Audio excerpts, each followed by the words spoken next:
गोविंद गोपाल भज मन गोविंदा गोविंदा गोपाला गोविंदा गोपाला गोविंद गोविंद गोपाल भज मन गोविंदा गोविंद गोविंद गोपाल भज मन गोविंदा गोविंदा गोपाला गोविंदा गोपाला गोविंद गोविंद गोपाल भज मन गोविंदा। सभी पुण्य आत्मा जो लीला सुनाने जा रहा हूँ, बहुत ध्यान से सुनोगे तो मन के साफ करने का पता चलेगा। जाड़े का मौसम है, दर्जी दलान की धूप में बैठा कपड़े सी रहा है। एक दर्जी जाड़े के मौसम में धूप में कपड़े सील रहा है। घर के अंदर से लड़के ने आकर कहा, बाबा जाड़ा लगता है, एक रजाई तो सी दो। दर्जी ने कहा, बेटा अभी तो धूप निकली है, ध्यान से सुनना, अभी तो धूप निकली है, थोड़ा गर्मा ले, आज फुर्सत मिली तो सी दूंगा। अब धूप में गर्मी तो ले ले, फुर्सत मिली तो सी दूंगा। फिर उसने कहा, बाबा आज जरूर सी देना। दर्जी दो नए ग्राहकों से बात कर रहा था। उसने पोते का कुछ उत्तर नहीं दिया। लड़का घर के अंदर चला गया। दूसरे दिन सवेरे ही लड़के की माँ ने कहा, रामू के बाबा, लड़का कितने दिनों से जाड़े में मरता और रोता है, तुम्हें इसके लिए एक रजाई सी देने में फुर्सत नहीं मिलती? मुझे कपड़ा ला दो, मैं सी दूंगी। ध्यान से सुनिएगा, क्या बोली? तुम्हें कस्टमरों से फुर्सत नहीं मिलती, मुझे कपड़ा दे दो, मैं सिल दूंगी। दर्जी ने कहा, तू कहती है सो तो ठीक है, पर बता मैं कब सिऊं? जाड़ा शुरू हुआ है, ग्राहक दिन रात तगाजा करते हैं, मुझे तो उनके कपड़े सीने से ही फुर्सत नहीं मिलती। देखती नहीं, मैं खुद दिन रात नंगे बदन रहता हूँ, क्या मुझे सर्दी नहीं लगती? फुर्सत मिले तब ना बाजार जाके कपड़ा लाऊं? कपड़ा किसी से मंगवा लो, इतने ग्राहक आते हैं, उनमें से किसी को कह दो, ला देगा। रामू की माँ ने ऐसा कहा। ऐसा ही, ध्यान से सुनिएगा, दर्जी बोला, कोई कपड़ा ला देगा तब भी क्या होगा? बहुत ध्यान से सुनो। कहता है कोई कपड़ा भी ला देगा तो क्या होगा? अभी मेरे पास ग्राहकों के इतने कपड़े सीने पड़े हैं कि तुम और मैं दोनों लगातार कई दिनों तक बैठेंगे तब कहीं काम निपटेगा। बीच में और काम आ गया तो वो भी करना है। दर्जन बोली, तुम्हारा काम तो पूरा होने का नहीं, दूसरे के कपड़े सीते सीते जाड़ा निकल जाएगा। भगवान ना करे कहीं जाड़े से लड़के का या तुमको सर्दी का बुखार हो गया तो बड़ी मुसीबत आ जाएगी। फिर मेरी क्या गति होगी? ध्यान से सुनो, हर व्यक्ति अपने शरीर की वो क्या कर रही है, फिर मेरी क्या गति होगी? और दर्जी ने क्या कहा, क्या किया जाए, अभी तो फुर्सत नहीं है। जगत में यही, ध्यान से सुनने का हाल है। पर उपदेशकों का, उन्हें पर उपदेश में ही फुर्सत ही नहीं रहती। दर्जी दूसरों के कपड़े तो सीता है, परंतु वो तो प्राय अपना सारा वक्त यूं ही बर्बाद करते हैं। एक दिन ऐसी फुर्सत मिलेगी कि फिर कोई भी रुकावट काम नहीं आएगी। इन बेचारों की तो बात ही कौन सी है जो नो टाइम का बोर्ड लटका कर रखे रहते हैं अपने सामने। हमारे पास टाइम नहीं है। क्यों? मरने की भी फुर्सत नहीं मिलती हमें। लोग कहते हैं मरने की फुर्सत नहीं मिलती। रटने वाले सबको उसी शमशान की धूल में जाकर लौटने के लिए पूरी फुर्सत आप मिल जाएगी। अब आप सोचिएगा, इसलिए पहले से ही फुर्सत निकाल लो तो बुद्धिमानी है। इसी संसार के काम में, इसी नगर कोट में, इसी परिवार में, इसी शरीर में भगवत प्राप्ति के लिए टाइम निकालना पड़ेगा। ये बुद्धिमानी है। फुर्सत कहीं से बुलानी नहीं है, निकालनी पड़ती है। कोरे रह जाओगे तो बड़ी मुसीबत होगी। दूसरे का उद्धार करने के काम से आज इसके यहाँ रोने जा रहे हैं, कल उसके यहाँ रोने जा रहे हैं। आज इसके यहाँ तालियां बजाने जा रहे हैं, कल उसके यहाँ तालियां बजाने जा रहे हैं। यानी इन सब कामों के लिए टाइम निकालते हो, सब निकालते हैं, लेकिन भगवत प्राप्ति के लिए फुर्सत किसी के पास नहीं है। इसलिए कहा गया कोरे रह जाओगे बड़ी मुसीबत होगी। दूसरे का उद्धार करने के काम से जरा फुर्सत निकालकर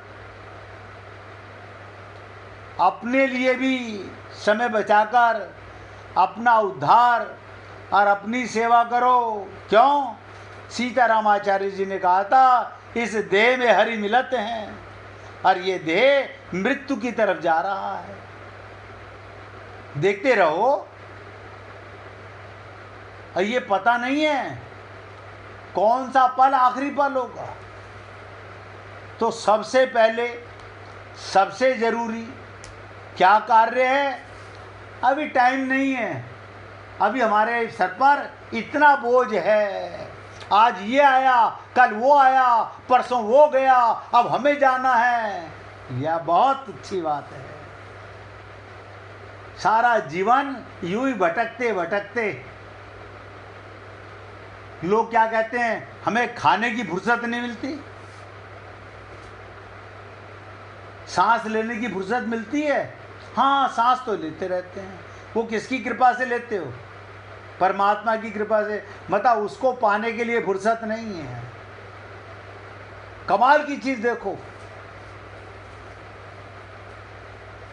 गप्पे मारने के लिए फुर्सत है, घंटों मोबाइल के ऊपर खिल्लियां उड़ाने के लिए फुर्सत है, संसार की चर्चा करने में फुर्सत है, भगवत प्राप्ति के लिए समय नहीं है। हनुमान प्रसाद जी ने, पोदार साहब की मैं वो लीला सुन रहा था, उन्होंने ये लीला सुनाई थी कि दर्जी ने क्या कहा दर्जिन से, अभी तो ग्राहकों से फुर्सत नहीं है, दिवाली का सीजन है, नोट कमा लें। बताइए, नोटों का क्या करोगे? अचार डालोगे? जब शरीर ही नहीं रहेगा, इन नोटों का करोगे क्या?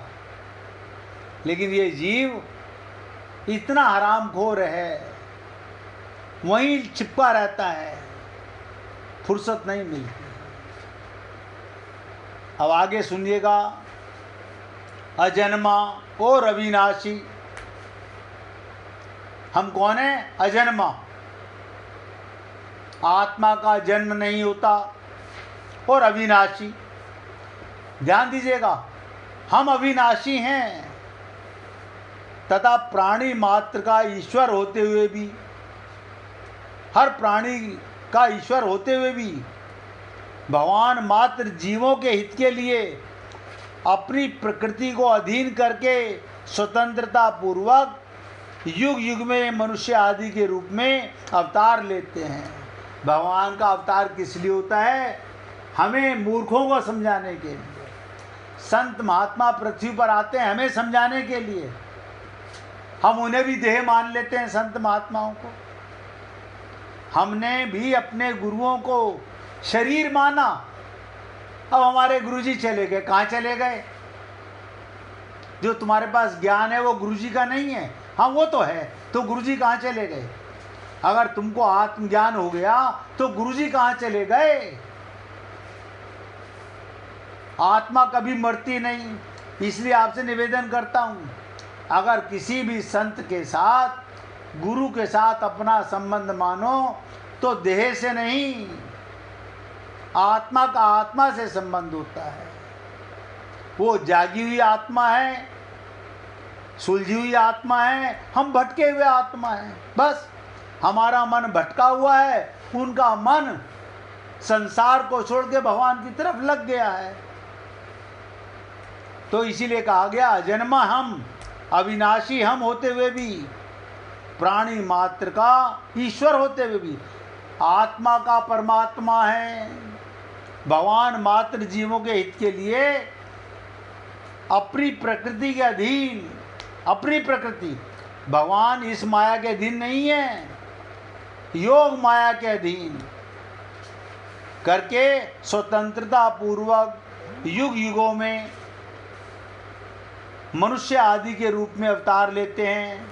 इस तत्व को जानना, क्या? इस तत्व को जानना अर्थात दृढ़ता पूर्वक मानना, भगवान के जन्मों की दिव्यता जानना है। जब भगवान के जन्म दिव्य नहीं तो हमारा जन्म दिव्य कैसे होगा? नहीं, भगवान भी मर गए थे, हम भी मर जाएंगे। भगवान भी शरीर में आए थे, हम भी शरीर में आए हैं। अरे बाबा, भगवान का शरीर हमारे कल्याण के लिए आते हैं, वो उनका दिव्य शरीर होता है, हमारा माया का शरीर होता है। हम माया के बंधन में थे। अगर अभी भी सत्संग सुनते हुए, गीता सुनते हुए भी माया का शरीर अपने को मानते रहे तो आप अजन्मा नहीं, जन्म वाले हो, मरने वाले बन जाओगे। जिसने अपना जन्म माना उसकी मृत्यु सुनिश्चित है।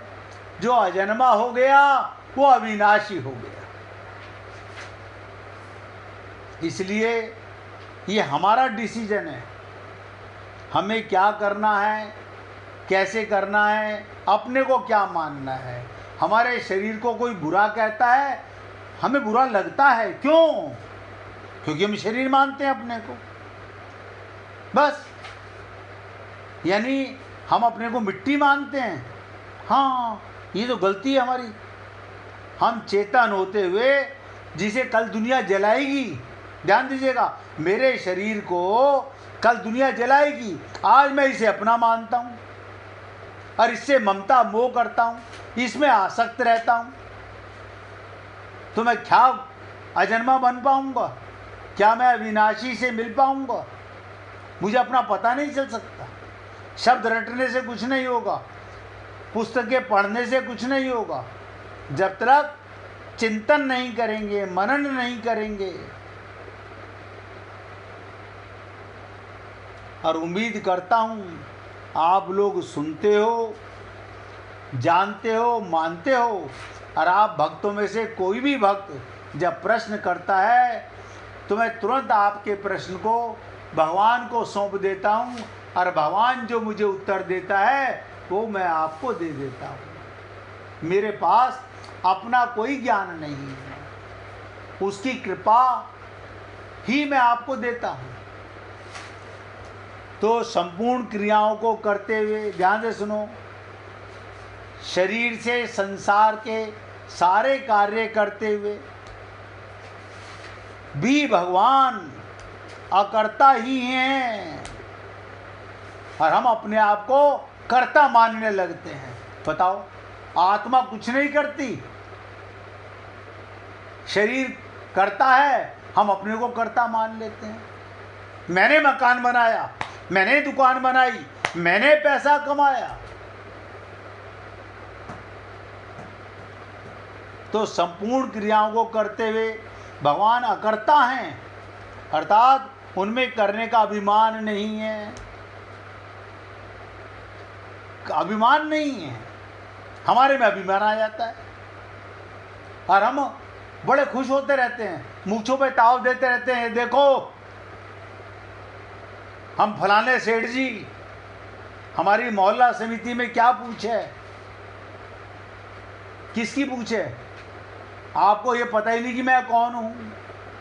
जो तुम्हारी पूछ कर रहे हैं वो भी अपने को शरीर मानते हैं। जो शरीर की पूजा कर रहा है वो अपने को शरीर मानता है। इसलिए हे पुण्य आत्माओं, श्लोक गंभीर होते जा रहे हैं, परिपक्व होते जा रहे हैं। जैसे भगवान के जन्म में स्वाभाविक ही मात्र जीवों की हितैषिता और कर्म में निर्लिप्त हैं, यानी भगवान किसी कर्म में लिप्त नहीं होते। पूछिए ब्रजमोहन जी, गौतम जी पूछिए। हाँ, शरीर को उपकरण, ना वही बता रहा हूँ। आत्मा का तो ज्ञान है, शरीर मिला है कर्म करने के लिए। शरीर के माध्यम से क्या कर सकते हैं? दो काम है शरीर से, एक तो संसार की सेवा और एक इसी देह में हरि मिलत हैं। इस देह में मुझे अपना पता चला, आत्मा का ज्ञान हुआ तो परमात्मा की तरफ दृष्टि हुई। अगर मैं शरीर ही मानता रहता तो संसार की तरफ दृष्टि करता। ब्रजमोहन जी, आपका ये प्रश्न बार बार आता है, मैं आपको आज खुल के बताना चाहूँगा और बहुत ध्यान से सुनिएगा। और आपसे ये भी निवेदन करूँगा, जब तक आपको समझ ना आए आप मत मानिएगा। भगवान ने कहा ईश्वर अंश जीव, ये संसार में भगवान वो आत्मा नहीं आती जो परमात्मा के लोक में चली गई, जिन्हें भगवत प्राप्ति हो गई। यहाँ जीव आता है जो संसार के कुचक्र में फंसा हुआ, भगवान उनको मौका देते हैं मनुष्य शरीर में आने के लिए। पूछे ब्रजमोहन जी, बोलिए बोलिए।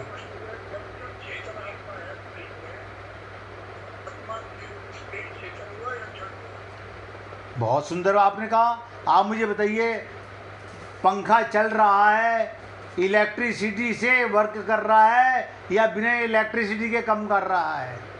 बिजली है तो पंखे का उपयोग है। जैसे शरीर का चेतनता, जब तक आत्मा इसमें है तो ये चेतन है, नजर आता है, बोलता है, सुनता है, और आत्मा के निकलते ही ये फूकने लायक मिट्टी का हो जाता है।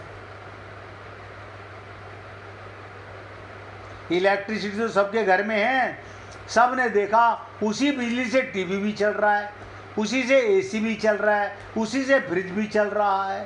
तो ये सब उपकरण हुए कि नहीं हुए? अब लाइट नहीं आ रही तो फ्रिज में बर्फ़ नहीं जमेगी ना? क्यों?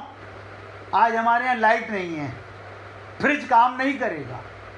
आत्मा नहीं है तो शरीर काम नहीं करेगा। हम शरीर में आए हैं यहाँ ये जानने के लिए, अपने को शरीर मानने के लिए नहीं, ये जानने के लिए कि मैं इसको चेतनता देने वाला हूँ, इसमें ऊर्जा भरने वाला हूँ। मैं शरीर नहीं, मैं परमात्मा का अंश हूँ। मेरे परमात्मा के कारण ये शरीर काम करता है। ये मेरे कारण चेतन है, शरीर के कारण मैं चेतन नहीं हूँ। मेरा कारण तो परमात्मा है, ये मेरे कारण सेवा करता है। आप सत्संग सुनते हो, बस शरीर में ये उपयोगिता है। हमें आत्मज्ञान करा दिया। हमारे गुरुदेव हमें तत्व ज्ञान पर इतना जोर देते थे कि गधे की अकल से समझो। हम बार बार सोचते हम पढ़े लिखे गधे कैसे बन जाएं। फिर समझ में आया कि गुरु के शब्दों पर अपनी बुद्धि मत लगाओ, उनकी बातों को हृदयंगम करके पात्र बना के सुनोगे तो पल्ले पड़ेगा। एक दिन जिस दिन गधे की अकल बन के सुना, उस दिन हमें आत्मज्ञान का चमत्कार महसूस हुआ। ओहो, बचपन मरते देखा, जवानी मरते शरीर की देखी, लेकिन आप नहीं मरे, बचपन मरा, आप नहीं मरे। जवानी मरी, आप नहीं मरे। शरीर मरेगा, आप नहीं मरोगे। इसलिए गौतम जी आपसे निवेदन करूंगा, ये ज्ञान परिपक्व कर लो। शरीर चेतन नजर आता है क्योंकि इसमें आप रहते हो। आप निकल जाओ, आत्मा निकल जाए, परमात्मा निकल जाए तो ये मुर्दा है। चाहे मेरा हो या आपका हो, किसी का भी हो, ये मिट्टी है। आपने देखे होंगे कितने उपकरण संसार का प्रत्येक अंग उपकरण के कमाल काम करता है। आप देखिएगा, जैसे आंख देखती है, आंख के पीछे देखने वाला मन, मन के पीछे बुद्धि। अब ये बुद्धि को चेतनता कौन दे रहा है? मन को चेतन कौन कर रहा है? इंद्रियों को चेतन कौन कर रहा है? आत्मा। आत्मा ना हो तो बुद्धि डिसीजन नहीं लेगी। मन, इंद्रियां, संसार के विषय ना आंख देख सकेगी, ना मन विचार करेगा, ना बुद्धि डिसीजन लेगी। ये सब पुर्जे हैं, हमारी ऊर्जा के कारण ये वर्क करते हैं। ब्रिजमोहन जी, अगर अभी भी समझ नहीं आया हो मेरे भाई, मैं फिर आपसे निवेदन करूंगा, हाथ जोड़ के निवेदन करूंगा, आप हमारे लिए पूजनीय हो। जब तक समझ में ना आए, आपके कारण शरीर चेतन है, चेतन के कारण ये मुर्दा चेतन है, मुर्दे के कारण आप चेतन नहीं हैं। आप आत्मा थे, आत्मा हो। जब तक अपने को शरीर मानते रहे तो हम संसार के बंधन में बंधे रहे। इसलिए ये छोटी छोटी सी बातें अगर आप और हम लोग जीवन में उतार लें तो भगवत प्राप्ति कठिन नहीं है। अब 3 मिनट एक लीला सुन लीजिए, चलते चलते बाकी की चर्चा कल करेंगे। आज ब्रिजमोहन जी आपसे फिर निवेदन कर रहा हूँ, जब तक आपको पक्का विवेक में ये बात ना बैठ जाए, आप मुझसे पूछते रहना और मैं नए नए प्रसंग बता करके आपको बताता रहूँगा। लीला क्या है? राधा जी का काजल। क्या मतलब? आज ललिता जी प्रिया जू का श्रृंगार कर रही हैं। ललिता उनकी सखी राधा रानी का श्रृंगार कर रही है।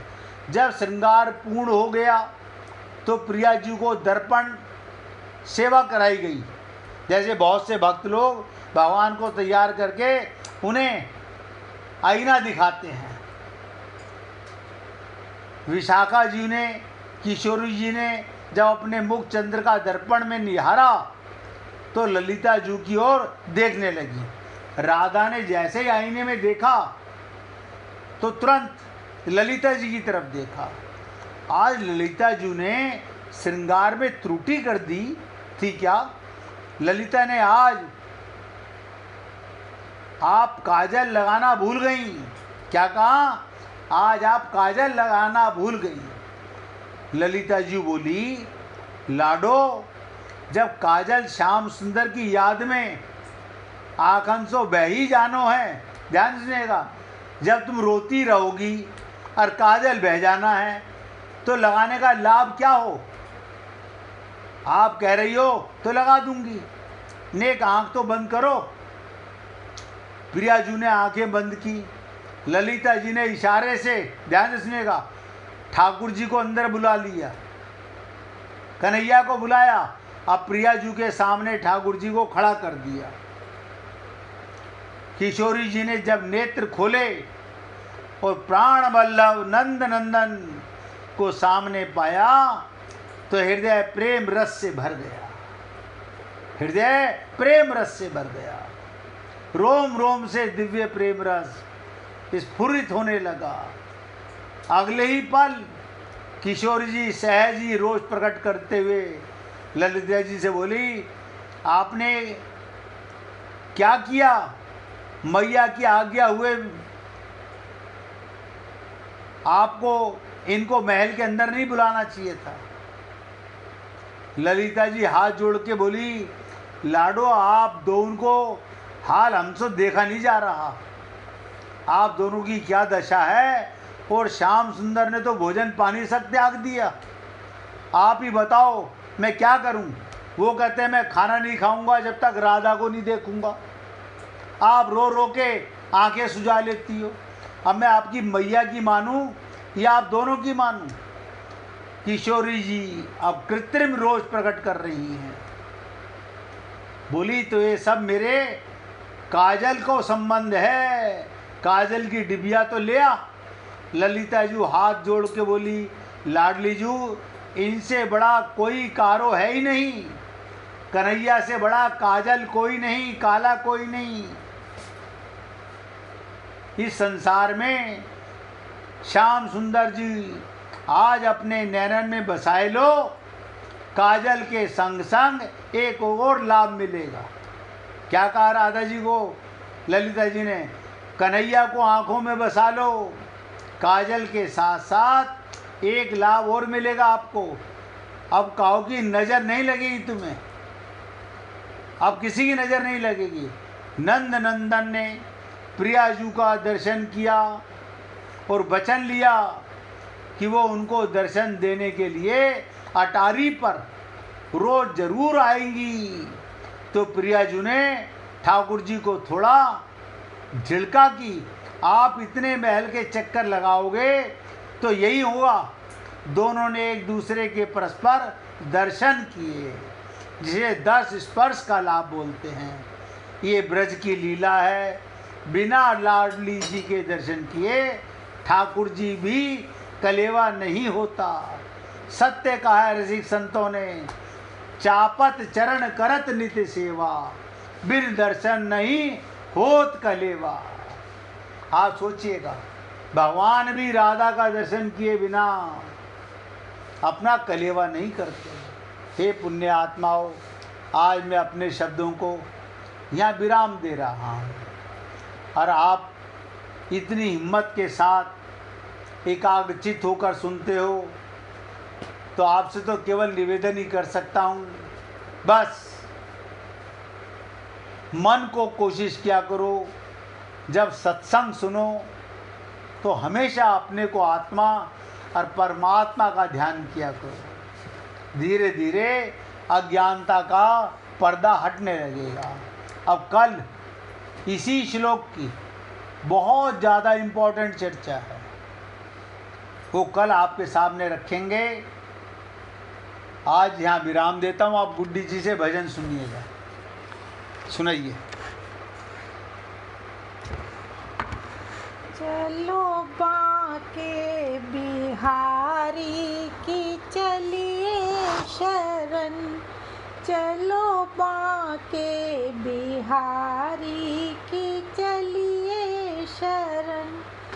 जहाँ राधा श्री राधा है बाधा हरण, जहाँ राधा श्री राधा है बाधा हरण। चलो बांके बिहारी के चलिए शरण। शीश सोहे मुकुट कान कुंडल सोहे, शीश सोहे मुकुट कान कुंडल सोहे। रूप सुंदर सुहावन है श्याम वरन, रूप सुंदर सुहावन है श्याम वरन। चलो के बिहारी की चलिए शरण। वो ही राजा धीराज है संसार के, वो ही राजा धीराज है संसार के। चांद सूरज गहे रोज जिनके चरण, चांद सूरज गहे रोज जिनके चरण, चलो बाके बिहारी की चलिए शरण। वो ही जल में है थल में है सब में वही, वो ही जल में है थल में है सब में वही, वो ही जीवों का करते हैं तारन तरन, वो ही जीवों का करते तारन तरन। चलो बाके बिहारी की चलिए शरण। प्यारी प्यारी पीतांबर की शोभा बनी, प्यारी प्यारी पीतांबर की शोभा बनी, मन मोहे मुरलिया की अधरन धरन, मन मोहे मुरलिया की अधरन धरन। लो बाके बिहारी की चलिए शरण। बाकी झांकी निहारी बिहारी जभी, बाकी झांकी निहारी बिहारी जभी, तब से धारे हैं नीके उन्हीं के चरण, तब से धारे हैं नीके उन्हीं के चरण। चलो बाके बिहारी की चलिए शरण, चलो बाके बिहारी की चलिए शरण। जहाँ राधा श्री राधा है दारण, जहाँ राधा श्री राधा है बाधा हरण। चलो बाके बिहारी की चलिए शरण, चलो बाके बिहारी की चलिए शरण। बोलिए वृंदावन बिहारी लाल की जय। जय जय श्री राधे, जय जय श्री राधे। बोलिए लाल जी का मंगल हो, सभी भक्तों का मंगल हो। सबको राधे राधे भैया, सबको राधे राधे जी, राधे राधे, राधे राधे भैया, राधे राधे, राधे राधे जी, राधे राधे, सबको राधे राधे भैया।